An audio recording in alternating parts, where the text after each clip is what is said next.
ça fait un peu une suite aux assises du journalisme à Strasbourg, qui était pour le coup pas très web, où les thématiques enfin, c'est des questions qu'on aurait pu se poser il y a 2 ans, quoi. Alors que là, on se pose les bonnes questions, on a des bons intervenants en plus, et je dis pas ça parce que j'étais dedans, hein. Mais, mais je pense que ce qui est intéressant aussi, à la différence des assises, c'est que là, aux entretiens du web journalisme, on a un public qui est qualifié entre guillemets, ou qui est connaisseur, quoi. C'est pas le tout venant qui vient, vu que c'est pas un événement qui est vraiment grand public, Ouais, si tu veux.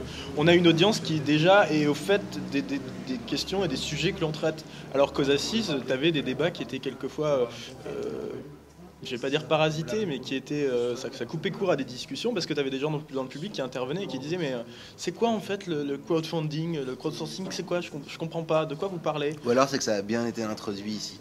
Moi, je trouvais ça, pour une première, fournée, que c'était plutôt vraiment de qualité, et puis c'était bien relayé, et c'était intéressant. Ce qui est cool aussi, c'est qu'on est des intervenants belges, suisses.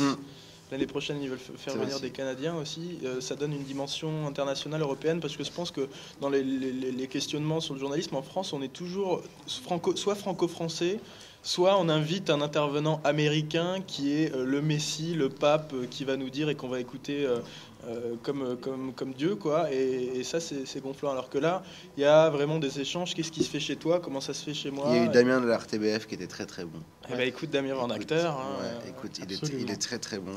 Et voilà. Et on n'a pris qu'un seul sociologue français. On aurait pu en prendre un chiant, et on a pris Jean-Marie Charon, qui est quand même, c'est cliché, mais c'est le meilleur. Mais voilà.